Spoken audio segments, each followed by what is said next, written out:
누가복음 제9장입니다.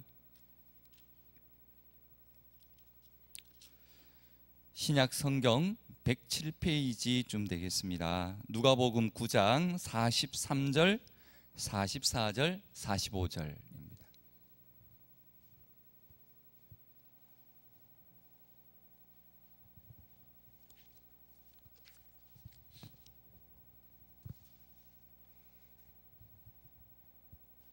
우리 함께 합독을 하도록 하겠습니다. 9장 43절 시작. 사람들이 다 하나님의 위엄에 놀라니라. 그들이 다 그 행하시는 모든 일을 놀랍게 여길새 예수께서 제자들에게 이르시되 이 말을 너희 귀에 담아두라. 인자가 장차 사람들의 손에 넘겨지리라 하시되 그들이 이 말씀을 알지 못하니 이는 그들로 깨닫지 못하게 숨긴 바 되었음이라. 또 그들은 이 말씀을 묻기도 두려워하더라. 아멘. 기도하겠습니다. 아버지 하나님, 이 시간 저희를 부르시고 또 귀한 예배를 통하여서 하나님 말씀에 귀를 기울일 수 있는, 또한 우리의 영의 눈을 뜨는, 영의 귀가 열리는 하나님의 음성을 듣는 귀한 시간 되게 하여 주시옵소서. 우리가 나아가야 할 바를 알고 또 행하여야 할 바를 깨닫는 귀한 시간이 되게 하여 주시고, 사탄막이 조금도 틈타지 아니하도록 성령님께서 역사하여 주시옵소서. 감사하고 거룩하신 예수님의 이름으로 기도드리옵나이다. 아멘. 우리 좌우로 인사하겠습니다. 사랑합니다. 축복합니다. 인사하겠습니다. 사랑합니다. 축복합니다. 오늘은 누가복음 9장을 중심으로 우리는 예수님의 사역을 다시 한번 확인하는 시간을 가졌으면 합니다. 예수님은 본격적으로 제자들과의 협동 사역을 펼치려고 하십니다. 이것은 예수님의 복음 사역이 제자들을 중심으로 앞으로 이루어 가시겠다는 그런 뜻으로도 우리는 보아야 합니다. 그리고 이 지역이 갈릴리에서 그 사역이 이제 종결이 되고 9장 51절에서부터 이제 예루살렘으로 예수님이 옮기시는 행적들을 우리는 알 수가 있습니다. 누가복음 9장의 개요를 잠시 살펴보고자 합니다. 꽤 긴 구절인데 1절에서 9절은 예수님께서 이 12제자를 이제 모으시고 귀신을 제거하며 병을 고치는 능력과 권세를 주십니다. 그리고 10절에서 17절은 우리가 너무나 잘 알고 있는 베세다에서 일어났던 일입니다. 오병이어 이야기입니다. 너무 잘 아시죠? 그리고 18절에서 27절은 빌립보 그 가이사랴 그 땅에서 있었던 일인데 베드로의 신앙 고백이 있었고, 예수님은 죽임을 당하시고 제3일에 살아나실 것을 말씀합니다. 이 말씀을 흔히 예수님의 첫 번째 순환 예고라고도 합니다. 그리고 28절에서 36절은 이제 변화산 위에서 있었던 일입니다. 산기도 하시고 또 철야기도를 하시는 도중에 베드로는 예수님이 그 변화되시는 놀라운 환상을 목격하게 됩니다. 그리고 오늘 본문의 내용으로 이어지죠. 37절에서 45절을 이 변화산 아래에서 있었던 일인데, 예수님은 귀신 들린 그 한 아이의 귀신을 쫓아냅니다. 그리고 본문 이후에 46절에서 48절은 갈릴리 근처에 있었던 일로 제자들이 누가 더 크냐라는 문제로 변론을 하면서 싸웁니다. 그리고 49절에서 56절은 이제 예루살렘으로 올라가는 도중에 특히 사마리아에서 있었던 일입니다. 제자들은 자기를 따르지 않는 자들을 금하려고 했고, 자기들을 받아들이지 않는 자들을 멸하려고 했던 것입니다. 오늘 본문을 관통하는 핵심 내용은 59장에서 가장 중요한 것은 51절입니다. 예수님께서 승천하실 기약이 차감해 예루살렘을 향하여 올라가기로 굳게 결심하였다라고 말씀합니다. 예수님은 굳게 결심하셨습니다. 예수님은 무엇을 굳게 결심하셨을까요? 예루살렘을 향하여 올라가기로 굳게 결심하십니다. 왜 예루살렘을 향해서 예수님이 올라가셔야 합니까? 그 이유는 바로 51절에 명확하게 나와 있습니다. 승천하실 기약이 차감해라는 말씀을 말씀합니다. 여기에는 예수님의 승천만 표현되어 있지만 승천 이전에 예수님의 죽음이 있음을 알 수가 있습니다. 다시 말씀드리면 그 십자가의 죽음, 그리고 부활, 그리고 승천, 이런 순서가 되는 것이죠. 따라서 예수님이 예루살렘을 향해서 올라가시는 것은 바로 죽음을 위해서 올라가시는 것입니다. 십자가의 고난을 지시기 위해서 예루살렘으로 향하고 있는 것입니다. 말씀을 조금 더 찾아보겠습니다. 누가복음 9장 22절, 조금 앞절로 가시면 이르시되 인자가 많은 고난을 받고 장로들과 제사장들과 서기관들에게 버림받아 죽임을 당하고 제3일에 살아나야 하리라 하시고, 이 말씀은 변화산 사건 그 이전에도 예수님의 죽음을 말씀했던 것입니다. 예수님은 베드로의 신앙 고백을 들으시고 제자들에게 예수님의 죽음에 대해서 처음으로 언급하셨던 순한 예고였습니다.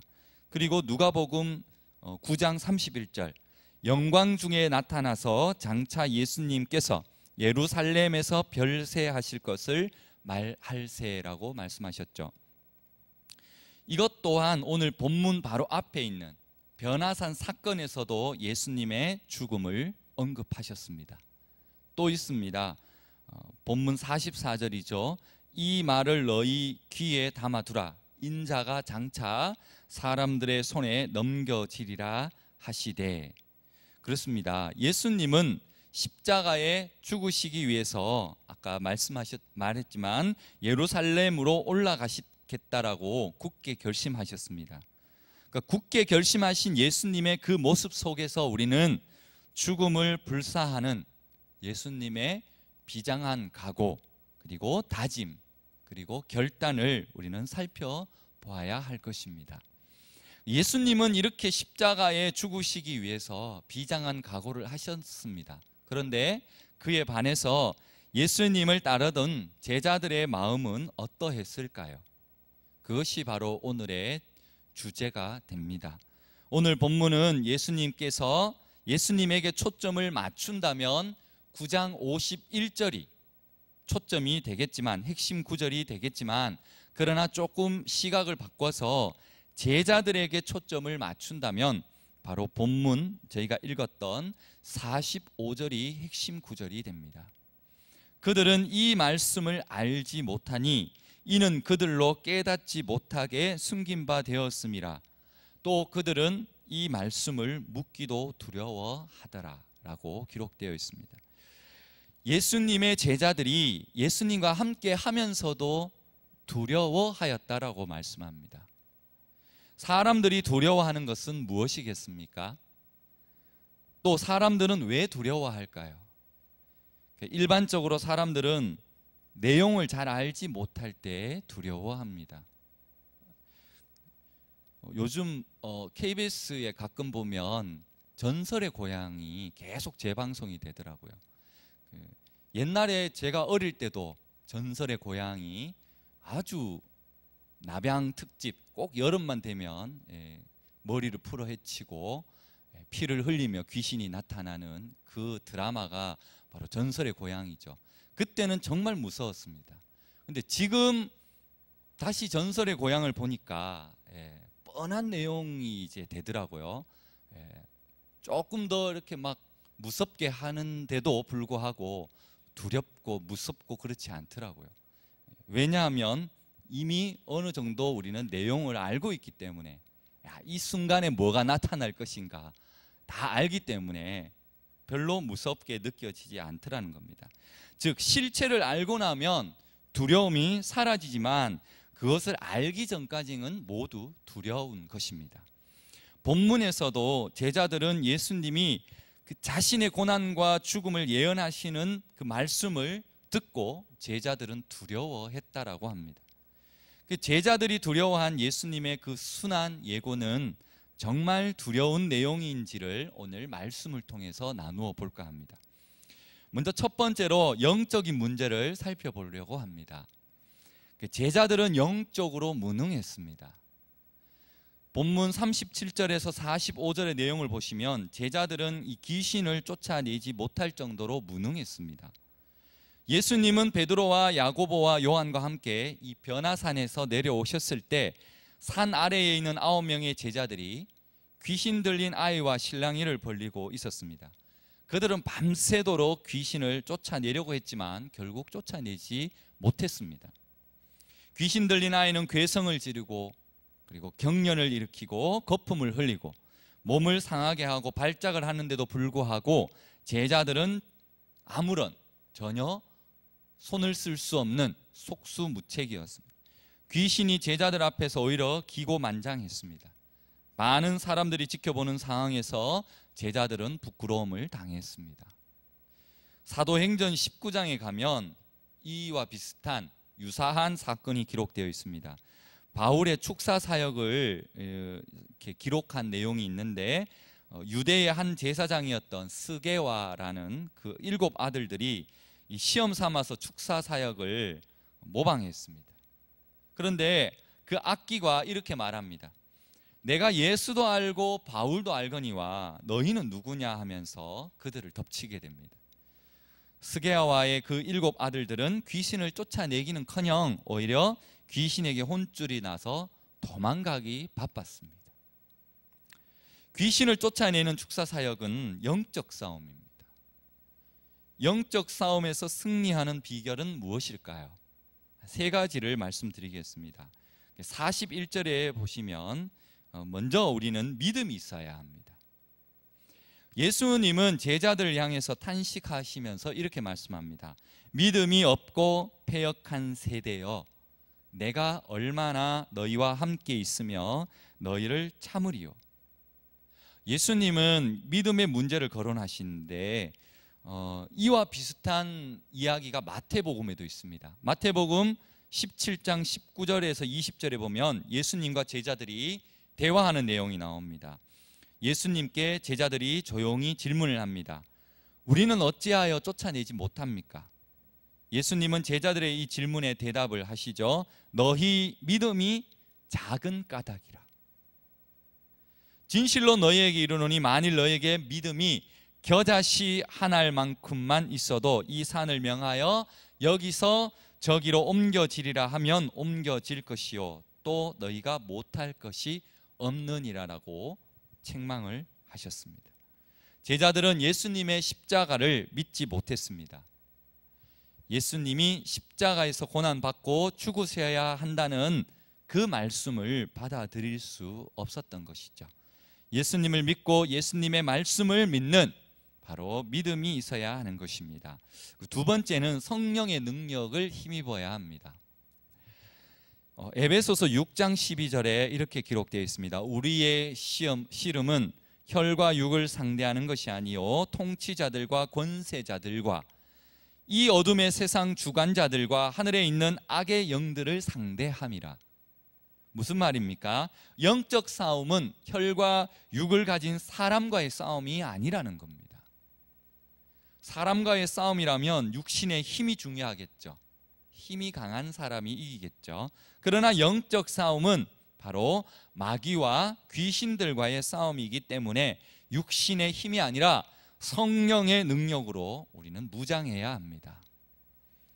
사도행전 1장 8절에 보시면 오직 성령이 너희에게 임하시면 너희가 권능을 받고, 그리고 누가복음 24장 49절에 보시면 너희는 위로부터 능력으로 입혀질 때까지, 위로부터 부어주시는 성령의 능력을 힘입어야만 사탄 마귀의 세력을 이길 수 있습니다. 따라서 성령 충만해야 하는 것입니다. 그리고 셋째는 예수님의 이름으로 우리는 대적을 해야 합니다. 누가복음 19장 49절, 어떤 사람이 주의 이름으로 귀신을 내쫓았다라고 말합니다. 또한 42절에도 예수님은 귀신을 꾸짖어 쫓아내셨습니다. 적극적으로 예수님의 이름을 우리는 불러야 합니다. 왜요? 예수님의 이름으로 귀신을 꾸짖고 쫓아내는 바로 예수님의 이름은 능력이 있고 예수의 이름은 권세가 있기 때문입니다. 할렐루야. 우리 찬양을 하도록 하겠습니다. 좀 오래된 찬양이지만 우리 권사님들 너무나 잘 아시는 찬양, 예수 이름으로 우리 박수 치면서 찬양하겠습니다.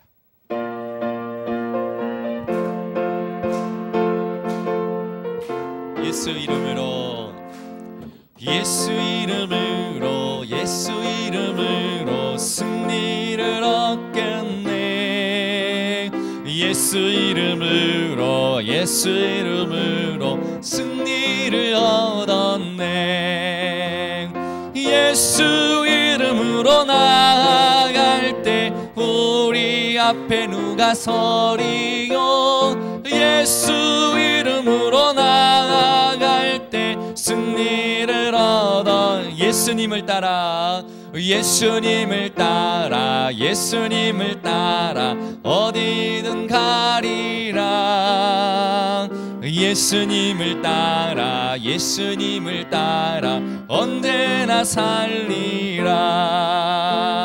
예수님을 따라 나아갈 때 밝은 태양 빛이 비치고, 예수님을 따라 살아갈 때 밝은 내일이 있네. 근데 잠깐, 우리 성도님들이 너무 힘이 없습니다. 분명히 입술로는 예수님 이름으로 외치는 것 같은데 이렇게 힘이 없어서는 아무런 능력을 행할 수가 없습니다. 예수님의 이름으로 이길 수 있다라는 믿음으로 조금 더 힘있게 믿음으로 한 번 더 3절 찬양하겠습니다. 예수 이름으로, 예수 이름으로, 예수 이름, 마귀는 쫓긴다. 아멘. 예수 이름으로, 예수 이름으로 병만은 쫓긴다. 예수 이름으로 나아갈 때 누가 나를 괴롭히리요. 예수 이름으로 기도할 때 악마는 우리 1절 다시 하겠습니다. 1절만. 예수 이름으로, 예수 이름으로 승리를 얻었네. 믿습니까? 예수 이름으로, 예수 이름으로 승리를 얻었네. 할렐루야. 예수 이름으로 나아갈 때 우리 앞에 누가 서리요. 예수 이름으로 나아갈 때 승리를 얻었네. 할렐루야. 그렇습니다. 예수의 이름은 능력이 있습니다. 예수의 이름은 권세가 있습니다. 오늘 우리도 이 제자들처럼 혹시 믿음이 없고 패역한 세대가 아닌지 우리는 생각해 보아야 합니다. 사도행전을 보면 오순절날 그 성령 강림이 일어났죠. 성령 충만했던 베드로는 3,000명의 청중들 앞에서 이렇게 외치며 설교했습니다. 너희가 이 패역한 세대에서 구원을 받으라. 그렇습니다. 오늘 우리가 예수님을 따르고 믿는다고 하는 저와 여러분들이, 그리고 동명 땅의 빛과 소금의 역할을 감당해야 할 우리 교회가 예수님으로부터 믿음이 없고 패역한 세대라고 책망받을까 참으로 두렵습니다. 우리 모두는 믿음이 없고 패역한 세대가 아니라 믿음이 있고 경건한 세대로 신실하고 경건한 저와 여러분이 될 수 있기를 소망합니다. 두 번째로는, 첫 번째는 이제 영적인 문제였고, 이제 두 번째로는 제자들은 예수님의 고난과 그 죽음을 이해할 수가 없어서 두려워했습니다. 제자들은 예수님을 따라다니며 수많은 기적들을 보아왔습니다. 또한 하나님 나라에 관한 말씀도 많이 들었습니다. 하지만 막상 기적을 보여주시고 또 말씀하셨던 예수님이 이제 고난당하고 죽으신다는 그 예언의 말씀을 하셨을 때 그들은 전혀 이해하지 못했다는 겁니다. 그런데 예수님이 제자들에게 자신의 고난과 죽음을 예고하신 것은 이번이 처음이 아니었다라고 제가 앞에서 말씀을 드렸죠. 반복되는 말씀이지만 이미 9장 22절에 인자가 많은 고난을 받고 장로들과 대제사장들과 서기관들의 버림받아 죽임을 당하고 제3일에 살아나리라 하리라, 매우 분명하게 말씀하셨습니다. 하지만 제자들은 이 말씀의 의미를 전혀 이해하지 못했습니다. 그러면서 44절 두 번째로 예수님은 자신의 순환 예고를 말씀하시기 전에 이 말씀을 하시죠. 이 말을 너희 귀에 담아두라. 다시 말씀드려서 예수님이 매우 중요한 내용을 제자들에게 두 번째 말씀으로 자신의 순환을 예고하시면서 왜냐하면이라는 의미가 사실 접속사가 있는데 한글 성경에는 생략이 되어 있습니다. 원문에는 왜냐하며라고는 말이 들어가 있습니다. 따라서 이 말을 너희 귀에 담아두라. 왜냐하면 인자가 장차 사람들의 손에 넘겨질 것이기 때문이다 라고 예수님이 예언하신 겁니다. 또 예수님은 인자라는 단어를 사용하시죠. 바로 자신이 누구인지를 나타내 주시는 말씀입니다. 그리고 장차 사람들의 손에 넘겨지리라. 가룟 유다의 행위를 통해서 하나님이 예수님을 고난과 죽음에 넘겨주는 것이 바로 그 말씀입니다. 예수님은 미래에 일어날 자신의 고난과 그 죽음이 하나님의 뜻 가운데 이루어지는 행위의 그 결과임을 말씀으로 말씀해 주셨고, 또 단순하게, 간단하게, 분명하게 제자들에게 말씀하셨습니다. 오늘날에도 예수님을 올바로 이해하지 못하고 따라다니는 사람들이 많이 있습니다. 예수님을 이용해서 자기의 욕망을 채워보려는 사람들은 그 예수님의 십자가 그 죽음을 이해할 수 없습니다. 칠곡에도 중대형 교회가 몇 교회에 있습니다.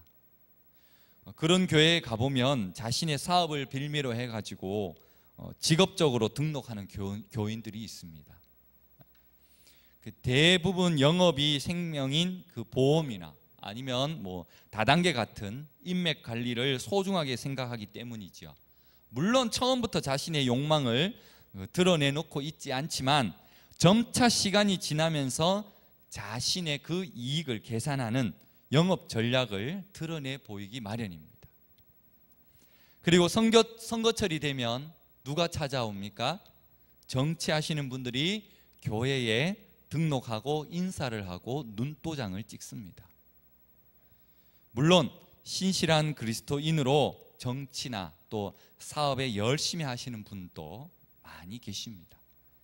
교회를 자신의 사업의 도구로 삼아서 교회에 나오는 분들은 오늘 본문의 제자들과 같이 예수님의 그 고난과 죽음을 올바로 이해하지 못하고 있는 것과 같은 것입니다.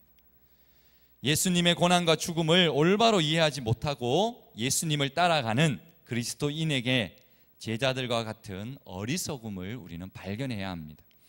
예수님의 고난과 죽음 없이는 하나님 나라의 온전함을 알 수도 없습니다. 사람들은 자신의 그 기대와 욕망을 따라서 그분의 죽음과 부활에는 관심이 없고 현실적인 삶의 필요가 채워지는 것에만 초점을 두고 그렇게 살아가고 있습니다. 예수 그리스도의 그 십자가 구속의 사랑을 우리 마음에 품고 있는 성도라면 오히려 인생의 목적이 세상 사람들과 분명히 구별되는 예수님의 십자가 그 고난과 죽음에 동참하는 모습으로 우리는 살아가야 할 줄 믿습니다. 세 번째로는 제자들은 세상적인 기대와 욕망이 사라질 것 같아서 두려워했습니다. 예수님이 자신의 고난과 죽음을 예언하셨을 때 제자들은 두려워했다라고 말씀합니다. 이 두려움은 마음으로 무서워하는 것을 의미합니다. 그러니까 인간의 내면에 일어난 감정을 표현한 겁니다. 제자들이 두려움을 느낀 것에 대해서 45절에 이렇게 말합니다. 그들이 이 말씀을 알지 못하니 이는 그들로 깨닫지 못하게 숨긴 바 되었다라고 말씀합니다. 하나님의 뜻 가운데 제자들이 깨닫지 못하도록 예수님의 순한 예고가 비밀에 쌓여 있다는 것은 어찌 보면 하나님의 구원 사역이기 때문입니다. 그러니까 또 다르게 생각해 본다면 제자들이 이런 일이 과연 진정으로 일어날 수 있을지에 대해서 아마 믿지 못한 것일 수도 있습니다. 사람은 자신이 바라고 소망하는 것에 대해서는 귀를 열어둡니다. 그러나 듣기 싫고 원하지 않는 것에 대해서는 귀를 닫아버리기 마련입니다. 그래서 사람들은 말씀을 듣지만 선별적으로 자신이 듣고 싶어 하는 말만 골라서 듣는 것이죠.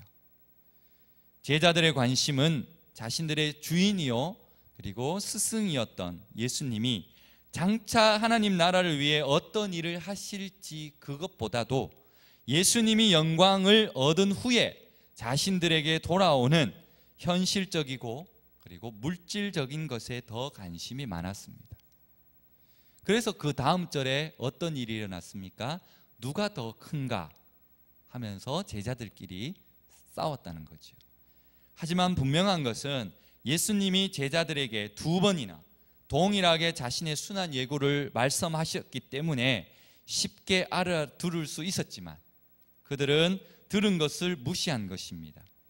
이것이 바로 제자들의 어리석음이고 또한 무지함에서 나온 것입니다. 제자들은 예수님의 순한 예고를 이해하지 못했습니다. 아니요, 이해할 수도 없습니다. 어쩌면 알면서도 무시했다라고도 볼 수 있습니다. 제자들이 알지 못한 것은 그들이 알고자 하지 않았기 때문입니다. 45절 마지막 구절에 이렇게 말합니다. 그들은 이 말씀을 묻기도 두려워했답니다. 제자들이 이해하지 못했던 것에 관하여 예수님께 물어보기를 두려워했다는 겁니다. 우리는 여기서 주목을 해야 하는데 또한 제자들이 눈이 먼 것도 있습니다. 초자연적인 그 측면도 존재합니다. 그들은 사탄에 의한 어둠 속에 사로잡혀 있었고 이 어둠은 나중에 십자가 그 구속 사건 이후에 부활하신 주님이 다시 제자들을 만났을 때 그들의 마음의 눈을 열어주셨을 때야 비로소 그들의 무지를 벗겨주셨던 것입니다. 물론 제자들이 예수님의 그 순한 예고를 깨닫지 못한 것에는 앞에서 말씀드렸지만 하나님의 역사하심이 더 큰 것입니다. 예수님의 고난과 그리고 십자가 죽음과 부활을 통해서 하나님의 놀라운 구속의 은총을 받은 그리스도인들이 이 땅 가운데에 자신의 기대와 욕망을 버리고 하나님의 영광과 그리고 기대에 맞는 삶을 살아야 할 것입니다. 그리고 이제 마지막으로 그리스도인은 예수님의 고난과 죽음을 올바로 이해해야 합니다. 예수님이 제자들에게 말씀하신 순한 예고는 하나님의 구속 사역을 이루어가는 과정을 알려주신 겁니다. 제자들은 예수님의 순한 예고를 듣고 경외심을 가져야 마땅합니다. 왜냐하면 하나님의 구속 사역의 완성을 예수님이 말씀하셨기 때문입니다. 하지만 제자들은 예수님의 그 고난과 죽음을 이해하지 못했다고 했습니다. 제자들에게 왜 이런 현상이 나타났을까요? 제자들은 예수님이 고난 당하시고 죽을 때까지 대략 3년 동안 예수님으로부터 직접 따라다니면서 교육을 받았습니다. 하지만 예수님이 가르치신 교육의 참된 내용은 하나님의 큰 구원의 비밀이었습니다. 하나님 나라의 비밀이었습니다. 그런데 제자들이 그 비밀을 깨닫지 못했다는 겁니다. 예수님이 하나님의 아들로 이 세상에 오셔서 고난 당하시고 죽으심으로 구원을 완성하신다는 그 사실을 듣고 보고도 깨닫지 못했다는 겁니다. 이러한 이유는 제자들이 자신의 욕망을 채워보려고 했었던 것이고, 또 예수님을 따라 다니는 것이 바로 그러한 이유입니다. 예수님을 통해 명예를 얻고 또 세상에서 으뜸이 되려고 하는 생각이 앞섰기 때문에 제자들은 예수님의 순한 예고를 이해할 수도 없었고, 오히려 그것을 듣고도 걱정하고 두려워했습니다. 그리스도인들이 예수님의 고난과 그 죽음을 올바로 이해하지 못하면 제자들과 똑같은 어리석음을 드러낼 것입니다. 예수님의 고난과 죽음을 이해하는 것은 기독교의 본질 그 자체입니다. 사람들은 자신의 욕망을 이루려고 알면서도 모른 척하고 지내고, 또 듣고도 못 들은 척합니다. 이것이 죄악의 속성을 지닌 인간의 본성이기 때문입니다. 예수님을 믿고 따르며 예수님처럼 살아라, 그런 말씀이 아니라 예수님을 이용해서 세상의 욕망을 채워보려는 사람들, 누구든지 이 제자들의 어리석음과 그리고 무지에 함께 서 있는 것과 같은 것입니다. 그리스도인은 예수님의 고난과 죽음을 올바로 이해하고 자신의 삶으로 우리는 그렇게 살아내야 하는 것입니다. 오늘날 왜 교회가 세상의 비판을 받아야 합니까? 그것은 세상 속에 하나님의 영광을 믿는 우리가 드러내지 못하기 때문입니다. 교회 안에는 천사 같고 교회 안에서 보면 모두가 다 하나님의 자녀인 것 같은데, 교회 밖에 나가기만 하면 돌변한다는 겁니다. 저 사람이 과연 성도인가? 하나님을 믿는 사람인가? 저 사람이 정말 성령 충만하고 말씀 충만하고 은혜가 충만한 사람인가?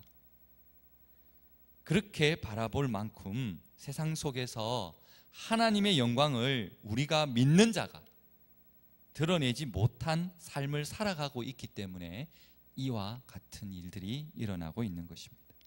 많은 성도들이 교회 안에서 하나님의 영광을 우리는 경험하고 그 영광의 자리에서 그저 머무는 것으로 만족해서는 안 되는 것입니다. 그러나 예수님은 교회에서 경험한 그 하나님의 영광을 가지고 세상에 가서 하나님의 영광을 드러내는 삶을 살아라고 말씀하시고 명령하십니다. 우리가 사는 곳은 교회가 아니라 세상입니다. 또한 살아가야 할 곳도 세상 가운데 우리는 살아가야 합니다. 예수님은 세상에서 살아가는 것이 너무나 당연한 것임을 강조하십니다. 불행하게도 세상은 마귀가 권세를 잡고 있습니다. 세상에 하나님의 영광이 충만한 것이 아니라 마귀의 흑암이 충만하며 마귀가 공중 권세를 잡고 있다는 것입니다. 예수님은 그 마귀가 흑암으로 지배하는 세상에 하나님의 영광을 충만하게 나타내기 위해서 이 땅에 오셨습니다. 그리고 우리의 삶의 현장인 이 세상에 바로 하나님의 영광을 나타내셨습니다. 예수님께서 세상에 하나님의 영광을 나타내신 것은 바로 귀신을 내어 쫓으시고 사탄 마귀 권세로부터 하나님의 자녀들을 건져내시기 위한 것입니다.